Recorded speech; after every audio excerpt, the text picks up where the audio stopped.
The story starts with our female protagonist, Charlie, trying to run from her cruel reality as her family, the Reincarnated house, falls into ruin. She was unable to do anything as the castle wall was torn down by the invaders. Her father and brothers were already slain, and the servants inside the castle fared no better. Now, Charlie is the only direct descendant left.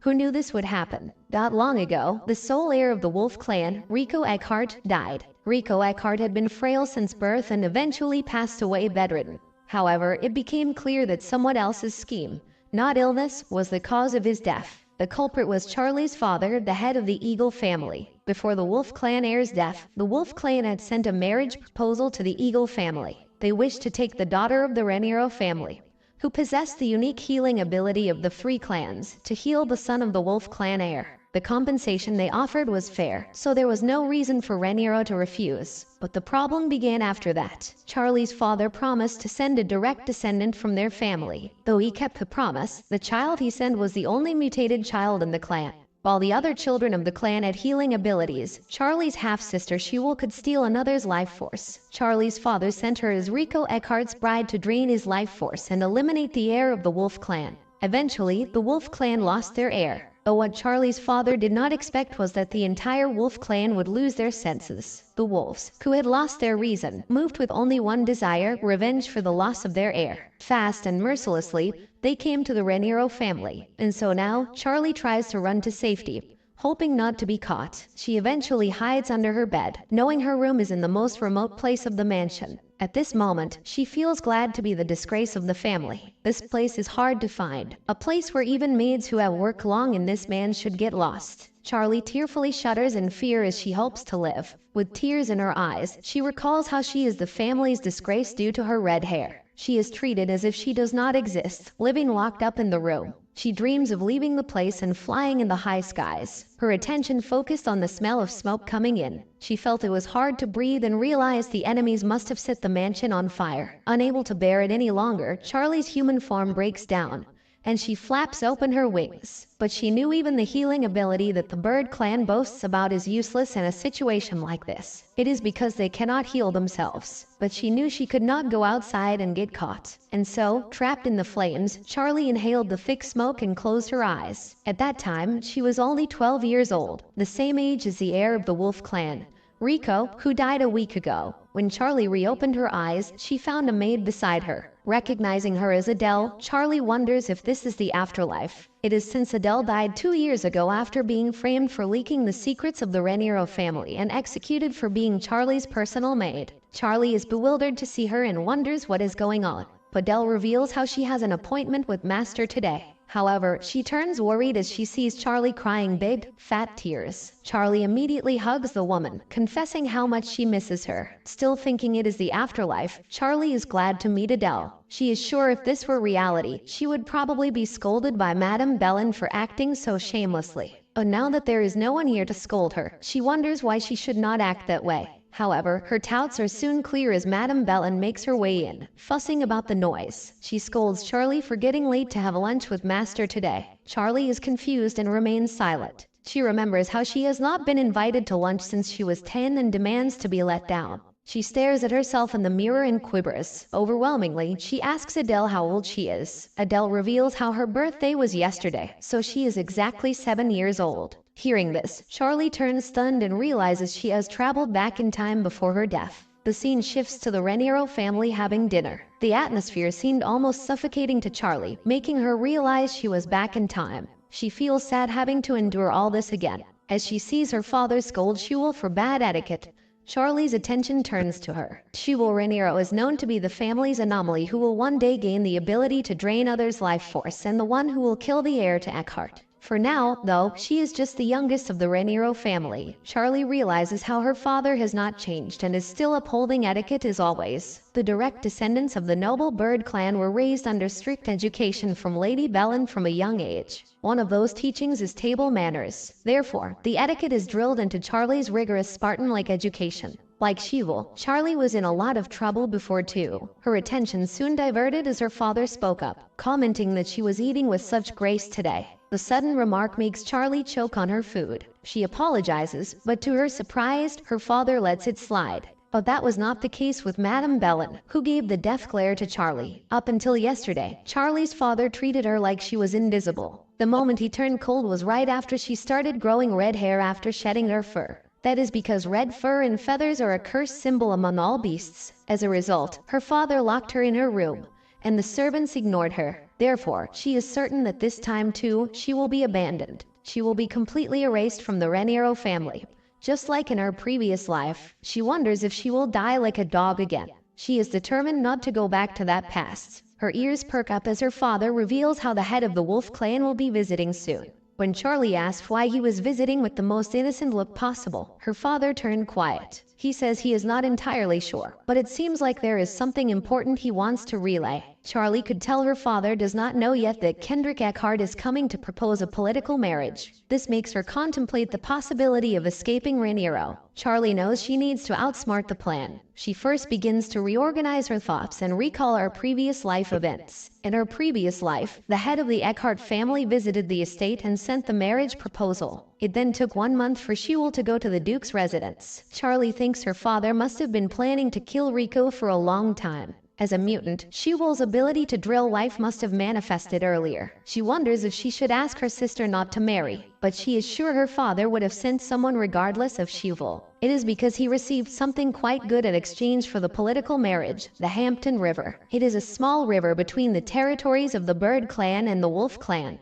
Though it is smaller, its location provides plenty of food and many other advantages. The two clans have been constantly at odds over this river. Therefore, Charlie is sure the Bird clan will not refuse this precious offer, and the Wolf clan will proceed with the political marriage to save their heir. Charlie just needs to change one part of her father's plan. Instead of sending Shewell, she will go to the Duke's residence, marry Rico, and heal him. If that happens, the Wolf clan will not lose their honor, and there will be no invasion of Reiniro. She plans to ask the head of the Wolf clan for a favor, at least until she becomes an adult. She wants protection. Even if she finishes shedding her fur at 10 years old and grows cursed feathers, the wolves will not be able to cast her out until she becomes an adult. It is because they need her to heal Rico. After becoming an adult, Charlie can divorce him and live moderately in a quiet countryside village. Charlie is confident she can cure Rico's illness as she possesses the strongest ability in her family. Plus, she does not want to be trapped in a room where no one comes. Now she only has to wait for tomorrow when the head of the Wolf clan visits the estate in person. But her plans are spoiled by Adele, as she denies Charlie leaving her room. Adele strictly mentions how the head of the Eckhart family is here, and she should not run into him. Despite her pleas, Adele refuses to let Charlie leave. Charlie knew how stubborn Adele was, and she knew she had no choice but to go with Plan B. She quickly grabs her stomach and feigns hunger. Charlie knows that Adele is aware of how Madame Bellin neglects to feed her under the pretext of management. As expected, Adele gives in and promises to bring her some peace while she stays quietly in her room. As soon as Adele leaves the room, Charlie gets into action. She failed to go out through the room, but there were still ways to meet him. Her second method is shapeshifting. Shape-shifted form of communication is only possible among the same clan. Therefore, to prepare for the possibility that they cannot communicate, Charlie needs insurance. She quickly writes up a note and opens her window to see that the head of the Wolf clan has not left yet. Relieved, she decides to go out through the window and meet him. Generally, shape-shifting is learned after the age of 10. But Charlie has returned to the past. She successfully completes the beast transformation. Though she is a bit small right now, she was aware that trying beast transformation was half the risk. People usually learn to use their abilities after turning 10. Fortunately, Charlie remembered the things from her previous life that helped her succeed. Other than having trouble swinging her wigs, she does not seem to have any issues. She soon saw Eckhart leave the state. Before she can fly out, Adele returns to the room. Before Charlie can leave unnoticed, he spots her and gasps in shock. Charlie internally apologizes to her and flaps her wings as fast as she can to leave. Now all she must do is meet the Wolf clan leader. She flies fast towards Kendrick but soon realizes that she does not know how to stop. She tries but ends up in the hands of the Wolf Lord. Kendrick recognizes the molted feathers of Reiniro's family. He asks if she is playing alone in the garden. He is impressed that someone can change into a beast at such an early age. He places her on the ground and begins to leave. Charlie quickly makes her way to his shoulder. Flapping her wings is a signal that he should not go. Kendrick notices the note between her beak and reads it. She makes her objective clear that she wants him to take her to Eckhart. Kendrick begins to hesitate and stares at her. This confuses Charlie, and she decides to prove her power to him. She injured his finger slightly, making it bleed. She then uses her healing powers to cure it immediately. Kendrick is expectedly shocked, but before he can say something, Reiniro's guards approach. Charlie wonders if it has been found that she is missing already. Before she can do something, Kendrick hides her and agrees with her plan to take her with him. He successfully brings her to his carriage in his pocket. But Kendrick's big and cozy pocket reminds Charlie of the dark place of that day. The smoke rising from all directions, the thick smell of blood, even the wolves prowling around searching for her. She could not breathe, and it seemed like she was back in that firestorm, scared and suffocated. Fortunately, she was soon inside the carriage. As the carriage begins to move, Charlie wonders if this man is going to hurt. She thinks he will most likely not hurt her since she needs to treat Riko, but her instincts are screaming at her to run away from him right now. He's also the one who wiped out her family in her past life, making her feel scared. As they leave the Reiniro estate and come to a distance, Kendrick suggests having a chat. He tells her to feel free to transform, as it is safe now. On the other hand, Charlie has wanted to transform for a while now, but she can't undo it. Fortunately, Kendrick understands her gestures and comments on how troublesome this is. He suggests heading to the mansion first. He also promises to take her back to her home if she changes her mind. But when she furiously refuses to go back, he smiles. Charlie then wonders how long it will take to get to Eckhart from here. She has never been there, but it is said Eckhart and Reiniro are close to each other. One of the main reasons for conflict between the tribes of birds and wolves was the frequent territorial disputes. The point is, Charlie thinks it is not her concern. For now, she should focus on getting away from Reiniro. She is finally leaving the Reiniro family behind. They soon arrived at Kendrick's estate. Charlie gasps in astonishment at the enormous estate. But the excitement does not last long as a wolf comes growling towards her. Charlie could sense something was off about it. It was breathing heavily, and its eyes looked fierce as if it had lost its mind. As she thinks about it, Charlie remembers reading about this in her book once. A flower whose aroma has the power to drive animals insane. Only their natural instincts remain unaffected. Charlie is left wondering if the wolf would have detected the scent of that flower. If that is the case, she knew this was bad news. She begins to tremble in fear, which Kendrick notices. Before she can flee, Kendrick addresses the wolf as Dagon, telling him that he is being rude. Charlie's surprised to realize that Kendrick knew the wolf all along. The wolf soon backs down and transforms into a human. Upon asking, Kendrick reveals how she picked her up in Reiniro. Charlie kisses. Even the wolf clan did not expect Kendrick to bring a bird clan member back so quickly. Kendrick hands Charlie over to the shocked butler, telling him to take care of her as she does not know how to protect herself. However, the butler awkwardly hands Charlie to a few maids, saying that he wants to talk to Master. The butler rushed towards Kendrick, and they settled down in his study. He asks if the baby bird is the daughter of the Reiniro clan leader. When Kendrick confirms this, the butler interrogates if he used force to bring her here. He suggests returning her immediately but gets interrupted as Kendrick shows him a note written by Charlie. This makes the butler realize that Kendrick brought the baby bird to Eckhart at her request. Kendrick suggests talking to Charlie once her power wears off. Until then, she must be treated well, so she does not want to leave. He orders the butler to report on Charlie's condition every hour. The butler silently leaves while Kendrick begins to ponder. Reiniro's little bird had stronger abilities than he expected. And even in that little instant of healing, he could feel that child could be able to heal that kid too. He plans to take his time to transform Charlie back into a human. Once she is back, they will hear her why she wants to follow him here, treat her to some good food, and then make her his daughter-in-law. On the other hand, the butler politely approaches Charlie, introducing himself as Ethan. While he leads her to his role, he asks if his master did not bring her here by force. But Charlie knew if anything. She begged Kendrick to take her along. She shakes her head, trying to assure the butler it is not true. This relieves Ethan, as he was worried Kendrick might have used force again. This makes Charlie recall how the Kendrick Eckhart she knew in her past life was terrifying.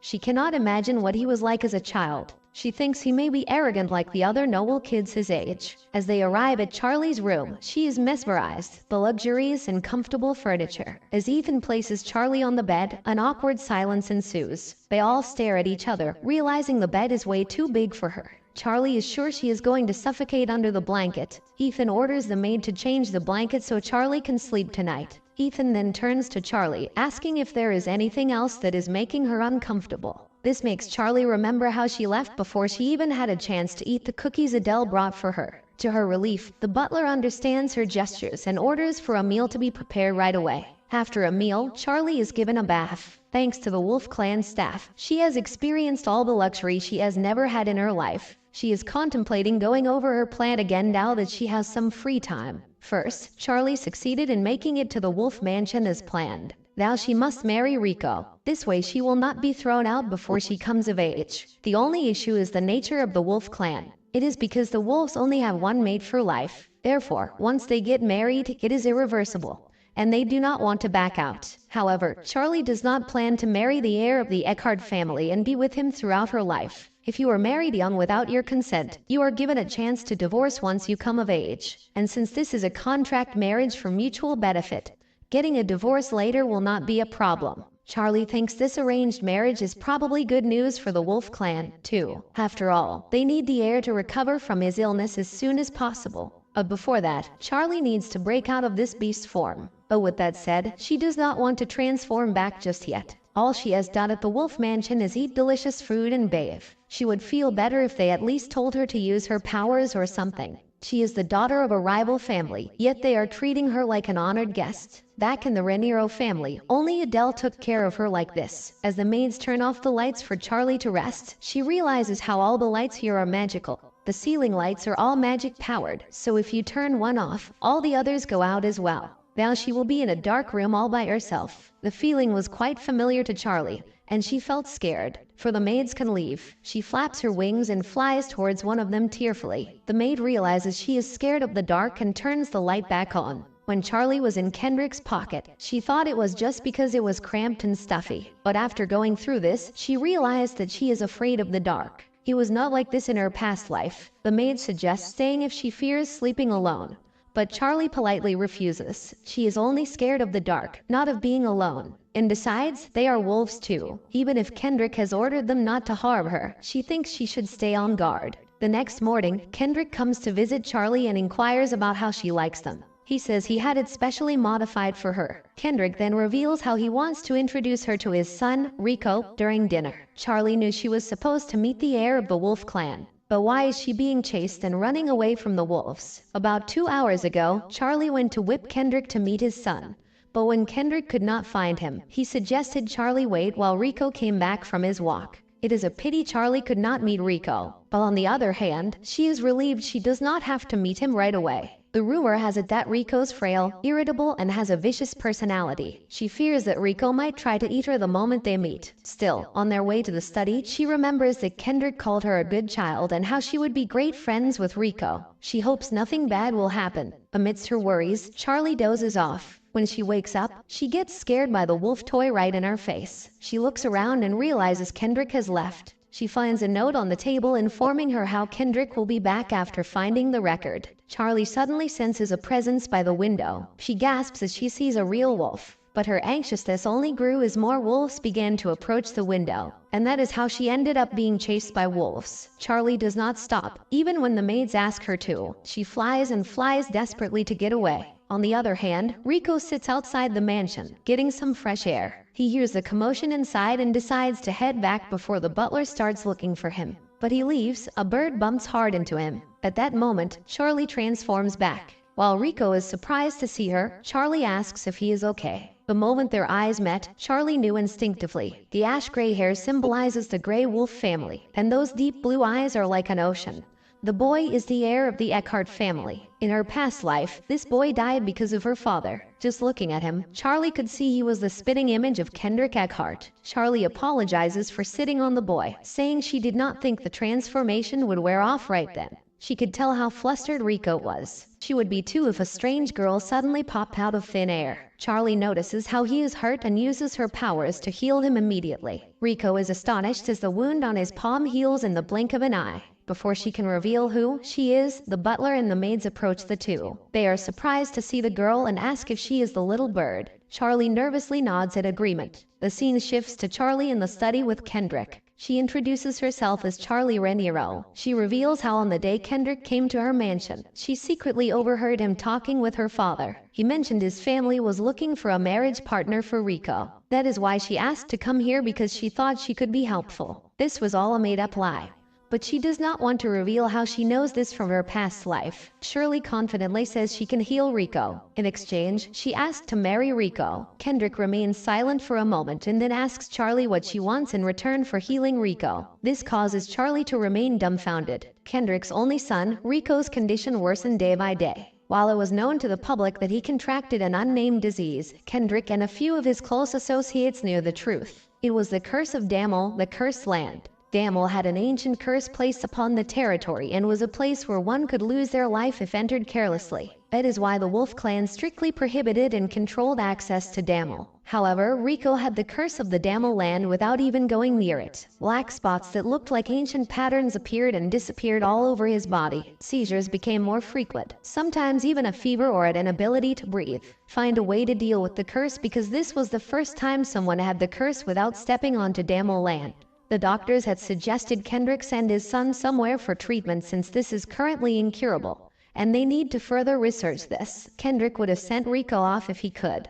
But Riko is the only heir to the Wolf family. Moreover, Riko is the only direct heir who strongly inherited the Wolf clan's abilities. If any of the clans were hostile towards the whole family, they would surely try to harm Riko as he left for treatment. In the end, Kendrick produced the idea to negotiate with the rival Reiniro family. If Eckhart's ability was the strongest power of any clan, Reiniro's ability was exactly the opposite: healing. It was said that the children of Reiniro with outstanding abilities could cure any disease. On top of that, this healing ability was said to have originated from a certain ancient clan that had already disappeared. Kendrick thinks both the curse of Damel and the healing ability of the Bird clan root in ancient times. The Bird clan might be the only thing able to cure Riko. Apart from that, he believes Charlie is an incredibly special child. She could have used her ability even before her first molting. There is almost no uncontrolled leakage of her ability, and she probably has one of the strongest abilities even within Reiniro. That is why Kendrick is curious. If Charlie could really heal Riko without any ulterior motives, she must be a spy for Reiniro. The head of Reiniro is more than capable of such a thing. Charlie falters and pleads with Kendrick not to abandon her, even if she is hideous. This takes him aback. Resolutely, Charlie states that, in exchange for healing, Riko Kendrick must protect her as a part of the Wolf clan. She asks him to swear upon the name of his clan to protect her. Kendrick is surprised by this. He asks if this means Reiniro abandoned her or neglected her. Charlie denies, but it is something that will happen 5 years in the future. But to make Kendrick understand what she says, she must explain that she came back to the past. And to do that, there is no way Kendrick would accept that so easily. She tells Kendrick that she cannot give him the exact reason, but that is all he needs to promise her. Kendrick takes a moment to ponder and sigh. He walks towards Charlie and promises to protect her until she comes of age. Tears fill Charlie's eyes, and she asks if he is swearing upon the name of Eckhart. Kendrick kisses her hand and swears. He then picks her up unexpectedly, surprising Charlie. Kendrick suggests starting treatment for tomorrow, as there is no need to rush. He then excuses himself, saying they will be getting busy with their wedding preparations. After Kendrick leaves, Charlie beams in excitement as she succeeds in her mission. She got flustered midway and could not speak properly, but this was not too bad. Besides, Kendrick's vow is the token of his promise. A kiss on the back of the hand from the Wolf land signifies a promise from the wolves that will never be broken no matter what. Now that Charlie has received the token of the promise, she does not need to worry about being abandoned even after the shedding season ends. Ethan escorts Charlie back to her room, where the maid who took care of her on the first day waited for her. She introduces herself as her newly assigned personal maid, Betty. Charlie is a little surprised as she notices that the woman is a wolf, but there is almost no scent. Betty smiles, asking if she is thinking about how she can barely smell any wolf scent on her. Charlie turns surprised as she wondered how she had got to know this. Betty reveals how she is a hybrid of the wolf and eagle clan.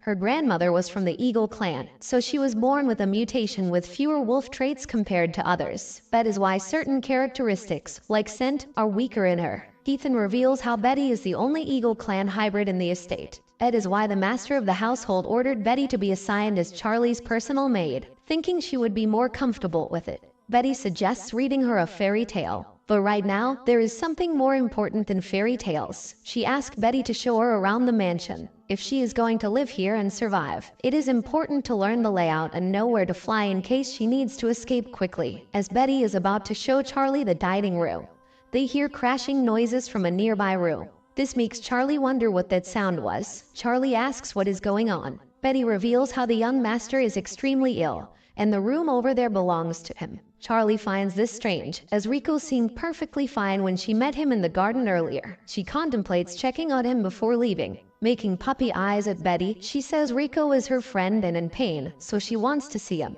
Betty immediately gives in. In all truth, Charlie had other plans. When Riko is sick from his illness, she will show up with a ta-da and heal him. That way she can prove how necessary she is. And once Riko is healthy again, everyone in the mansion will be relieved. Her plan was to kill 2 birds with 1 stone. In the meantime, Riko refuses to eat and commands the staff to leave him alone. But his attention diverts as Charlie enters the room and waves at him. Riko, however, immediately hides under the blanket. It seems he is still a bit awkward with Charlie. In reality, Riko is embarrassed to have been caught throwing a tantrum. Charlie introduces herself and how she came to give Riko treatment. Riko flinches and asks if she is a spy or something. Betty politely advises Riko not to be so angry, as Charlie is going to be his friend. Riko turns enraged and asks who said he wanted something like a friend. He commands them all to leave and hides under the blanket yet again. Charles quietly observes and finds Riko's behavior odd. Riko doesn't give off the typical resistance one would expect from a wolf. The fact that he does not carry the characteristic wolf scent could mean 2 things. First, like Betty, he could be a hybrid due to a mutation.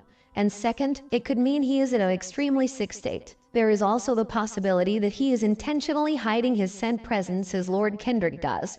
But it does not seem like his abilities have manifested yet. She quickly pulls the blanket away from Riko. She notices how his face is red, and he seems weak. So, she is quite frail herself. Riko looks even weaker. She asks him if he does not want to take his medicine, making him feel embarrassed. Charlie knew it was the truth, as just looking at the deep, gross color of the medicine, there was no way he could eat that. She catches his attention by saying that he can avoid taking the medicine if she listens to her. She reminds him of how she healed his hand when he was hurt in the garden earlier. Therefore, she asked him to trust her this time, as she would make him better. Riko's eyes widened, and he turned compliant. Everyone is born with a name. It is just that the time they awaken to how to use it differs. This applies to all people of the race blessed by the gods with supernatural abilities. Each person expresses their abilities in separate ways. For example, Child's half-brother, Gale, manifested his abilities through a method of feeding them to others, while her father healed by unleashing his name all at once. However, Charlie is different from those brood methods. She inserted her abilities into the other person's body, targeting and controlling them. It is more efficient than what her family does in the world. Charlie could heal up to 4 people in a day. As Charlie uses her powers on Riko, the maids and he watches in amazement. Riko's fever was subsiding. During the process, Charlie was exhausted. She never had much trouble while treating a normal illness. She knows if she does not pull her hand away soon, it seems like not just her powers but even her life force will be drained. But she knows she must heal Riko, as she came to this mansion for that purpose. Riko advises her not to overdo it, as her powers are pouring out like crazy now. Charlie refuses to do so but collapses in the process. And to Riko's bewilderment, Charlie has transformed back into a bird. Charlie turns dejected and wonders why she became a beast person again. Riko asks if she is crying and why she is so small. This pisses Charlie, but Riko is too mesmerized by her fluffiness to bother. Soon, the Wolf family's personal doctor makes his way into the room and checks on both children's condition. Charlie could smell a flowery aroma from the physician, making her deduce he was from the Deer clan. The Deer clan was not blessed by gods. It means they could not manifest a name. But even without special abilities, their medical skills were better than Reiniro's. Despite Reiniro's proficiency in treatments using natural skills, the Deer clan were skilled in herbal medicine and various techniques. Living in harmony with nature, they knew plants perfectly and traded remedies made from their expertise with other clients. Charlie heard it takes over half a year on the waiting list just to buy one of the Deer clan's remedies. For enormous quantities of money, several tribes desired to employ them as their personal doctors. But Charlie knows they never once accepted such offers, and now she is lucky enough to see the Deer clan up close. She cannot believe she was assigned to this person, no less. She wonders how on earth they managed to hire someone like that. If there is another reason to seek out the Deer clan besides their herbal brews and medical skills, it is probably because of their unique powers. It is the Deer clan's eyes that can detect the flow of magic power. They use those eyes to determine the condition of others. As the physician checks Riko's condition, He mumbles how strange it is. To everyone's relief, he reveals how Rico's condition has improved significantly, and his symptoms have eased. Ethan mentions how it is probably thanks to the young woman's supernatural talent. A maid enthusiastically reveals how the room was filled with a green breeze as a young lady released her power, and after that, the young master's condition improved immediately. Charlie becomes embarrassed as everyone praises her. Hearing this, the physician asks how they managed to bring someone like this from Reincarnated. He then examines Charlie. He then deduces that the young lady's ability was really the reason for the young master's improved condition.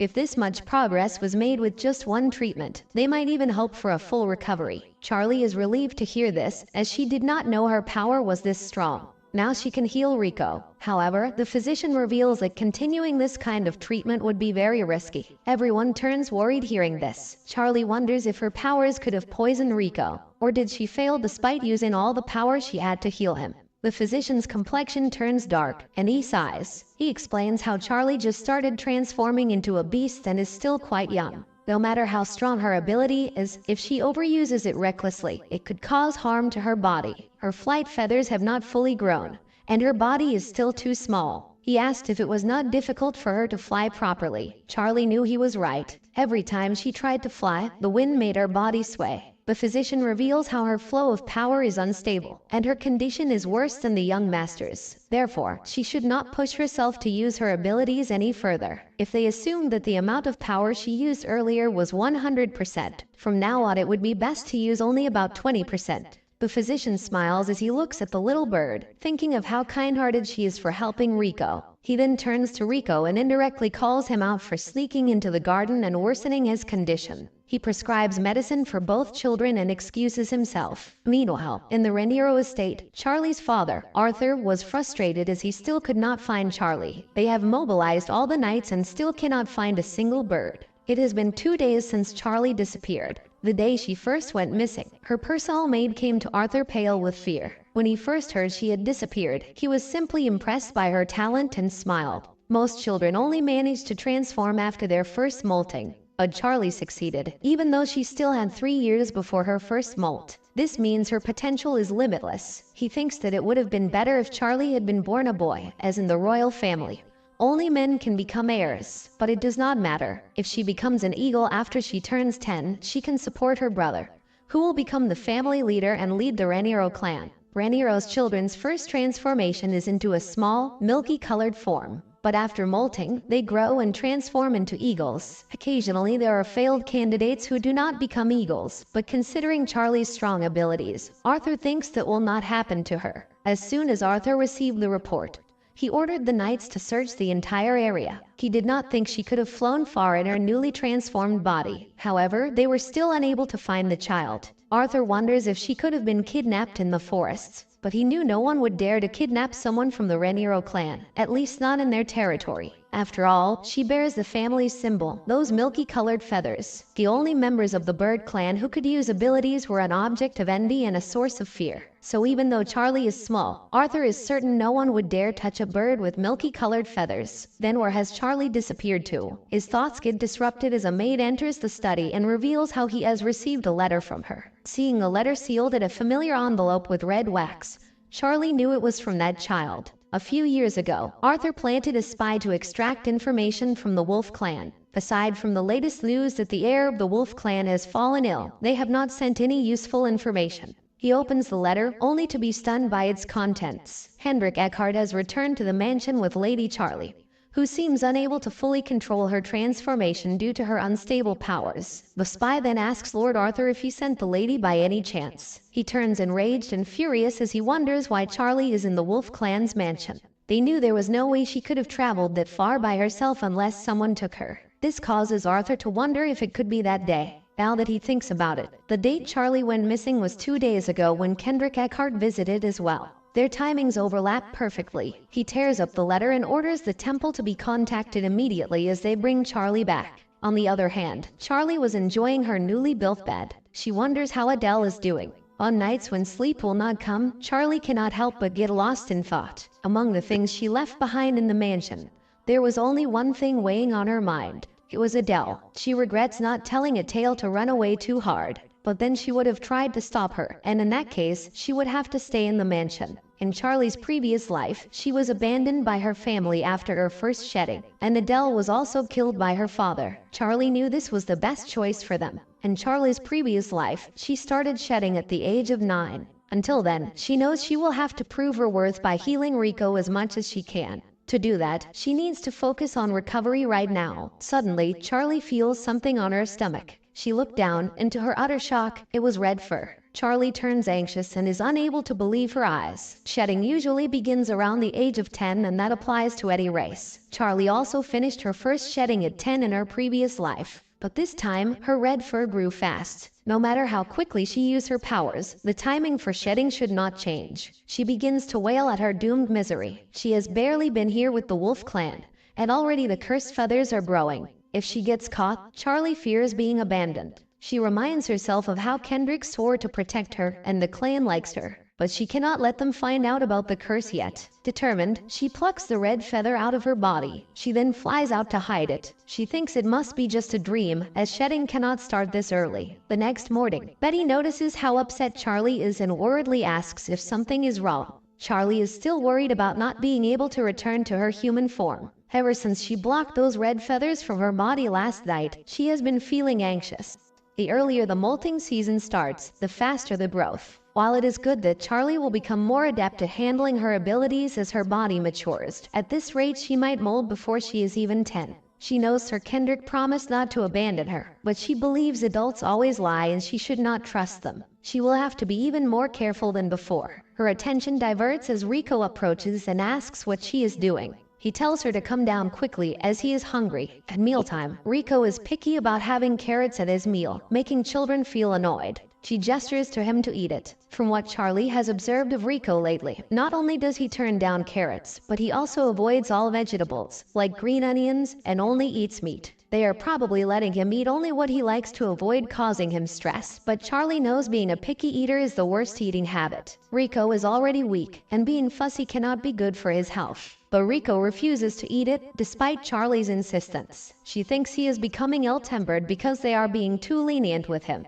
Charlie ignores him and begins to eat her vegetables. The maids began to praise her excessively while Riko watched. Charlie wonders if he is being jealous because she was praised and decides to tease him a bit more. She begins to eat more of her vegetables, motivating Riko to eat his. This shocks the maids. Riko endures the taste and then boasts how Charlie is not the only one who can eat carrots. But this was not enough to impress Charlie. Determined, she picks up a tomato and begins to devour it. Seeing the maids praise for Charlie again, Riko hesitatingly puts a piece of tomato in his mouth. This puts an idea in Charlie's head. From that day on, Riko competed with Charlie by copying everything she did. When she ate vegetables, Riko ate vegetables too. When she took a bath, he took a thorough bath as well. Charlie has only fixed a few unhealthy habits, but Riko looks so much healthier now. She remembers how her role was to heal Riko, even if she could cure all his illnesses with her ability when she becomes an adult. If his body does not become completely healthy, it might be pointless. She needs to ensure, therefore, that Riko is completely healthy before she leaves the mansion. As she ponders over the matter of leaving, another realization dawns on Charlie. When she leaves Eckhart, is she expected to leave barehanded? And so, Charlie begins to thoroughly think over the situation. When people divorce, they typically receive an important compensation payment. Charlie is aware of it. But if she ends up marrying Riko, the wolves will have to pay a good amount of money to Reiniro. Despite having the payment from a divorce, that is either way a huge profit. Charlie can already picture Mr. Butler holding Lord Kendrick. So, after the contract marriage ends, the money Charlie will get is probably nothing. Since they have already paid a huge price, they probably won't give Charlie anything more. She knew she needed to save up some emergency funds in that case. If she starts saving bit by bit from now, she should have enough when she divorces. She needs to look for a secure hiding place for her emergency supplies. But the maids clean every nook and cranny of her room every day, so there is no place to hide it there. She remembers how Betty told her there were lots of empty rooms on the second floor of the mansion. So, Charlie begins by exploring the second floor. She needs to search for a room in the back where nobody goes. She is sure she will find a good spot to hide her funds there. However, she is unable to find as many hiding spots as she thought. She goes further in and comes across the reception room on the second floor. She was told this place was not being used, but she heard voices coming from inside. She sits on the door handle and tries to hear who is inside. To her surprise, she recognizes one voice as Lord Kendrick. He was angry. The other voice explained how they had no choice in the matter, and Reiniro had directly requested an adjustment so they could not ignore it. Seeing how Reiniro is involved, Charlie turns flustered. Kendrick asserts that Charlie was not brought here by force but came of her own free will. The other voice assures Kendrick that they believe him. But since Renato has made an official request, they have no choice but to verify. Hearing Kendrick mention the Temple of Nut, Charlie is taken aback. The temple is dedicated to the god of Nut and oversees 9 relics. The temple only intervenes when something goes wrong with the shrine itself or when the safety of the sacred relics is threatened. It seems Reiniro asked for the Temple of Meditation, and Charlie wonders if it could be her father's doing. The other voice reveals how the temple cannot approve of an arranged marriage without Reiniro's consent. Therefore, Kendrick will have to return their child. Charlie turns shocked. It seems that her father is desperate to get her back now, but as time passes and they fall into the same old routines, he will end up abandoning her again. This time, it might even happen as soon as she returns, just like in her past life, because she has already started shedding. At that moment, she transforms back into a human. Hearing the commotion outside, Kendrick opens the door and finds a bewildered Charlie on the floor. Kendrick is surprised to see how Dale's transformation has worn off and asks what she is doing here to pitch. Charlie awkwardly chuckles. She apologizes, saying she was simply passing by. The priest beside Kendrick remarks how she is the baby bird from the Reiniro family. He introduces himself as a Tran. His cold presence intimidates Charlie, and she hides behind Kendrick, barely greeting the man. Kendrick asserts to Atran that he doesn't need to introduce himself as they won't be seeing each other again. He then asks him to leave. Atran turns to Charlie and asks what she is doing here. Kendrick swiftly picks Charlie up and protectively tells Atran to back off. He leaves with Charlie, asserting that he will not attend the temple. As he carries her away, Charlie feels a bit odd since they have not met in a long time as she was in her beast form. Hearing that she has just transformed, Kendrick suggests calling the doctor and getting her examined. Charlie agrees and internally wonders why he did not ask why she was eavesdropping. She apologizes, and Kendrick says he wants to know how much she heard. She says she heard the part that he needs to send her back. Kendrick sighs and says they will talk about it after she has had rest. Kendrick brings her back to her room, where Betty tearfully reunites with Charlie. After changing her into her pajamas, Betty says she will call the doctor. She then asks Charlie why she went to the reception room. Charlie hesitatingly babbles about how she is going for a walk but gets lost. Fortunately, Betty believes her. Charlie smiles, realizing how kind Betty is. Perhaps her goal is to make sure that she will not get lost again. Her thoughts get disrupted as Rico makes his way in. He is surprised to see how she has reverted from her beast form. He turns flustered as he sees her. In the meantime, Betty leaves to fetch the doctor. Rico asks how she reverted from her breast form, and Charlie says it just kind of happened. As Rico stares curiously at her, she asks if he does not like it when he is not in her beast form. Rico turns defensive and asks who said that. He blushes profusely as he tries to create a coherent sentence, but he then turns away, calling her ugly, and remarks that she looks much better than her beast form. This shocks Charlie, as she thought they were finally getting closer. They say kids become friends quickly, but it seems it is a lie. This is way too hard. On the other hand, Rico tries to calm himself. The family physician, Dr. Hearn, soon arrives. She excitedly runs toward him but loses her balance. Before she can fall, Dr. Hearn grabs her and tells her to be careful. Charlie thanks him and turns her attention towards her legs. She knew something was off as it felt like these were not even her legs, but it was odd considering she was not injured. The doctor asks if it is hard for her to move her body right now. He explains how staying in your past form for too long can make it difficult to adjust to your human form. That is why she must be careful not to stay in the beast form for too long. He then checks her condition. He advises her to avoid overexerting herself, as her ability is still unstable right now. If she does not push herself too much using her ability, she will be fine for now. This makes Charlie wonder about something. Rico asks what's wrong, and Charlie reveals how she cannot heal him if she cannot use her ability. Unfortunately, Rico has not shown any symptoms since last time. But since he is not cured yet, Charlie does not know when he will get sick again, and now she has been told not to overuse her ability. Rico sighs and says if that is the case, then she does not need to worry. He says he is not bothered by the pain anymore, and if she pushes herself, she will turn into a bird again, which would be troublesome. So, he tells her not to worry about her. Charlie turns surprised and then asks if he did not say he preferred her in her beast form. Riko turns shy and argues that he never said that. As they childishly argue, the doctor tries hard not to laugh. In the end, Riko flees the room feeling embarrassed. Pern laughs and remarks that the young master really seems to care about Charlie. The scene shifts to Charlie waking up from her nap at night. Feeling hot, Charlie opens the balcony window and takes in the fresh breeze of air. She smiles as she ponders over today's events. Riko was kind, saying he could tolerate the pain until her body recovered. Betty and Dr. Hearn were so gentle and comforting. She smiles at her luck for encountering such nice people. As she tries to use her ability, it begins to strengthen even more. Charlie was in the same state as when she first awakened her ability in her past life before she learned how to control and use it. But it feels even bigger and more violent than back then.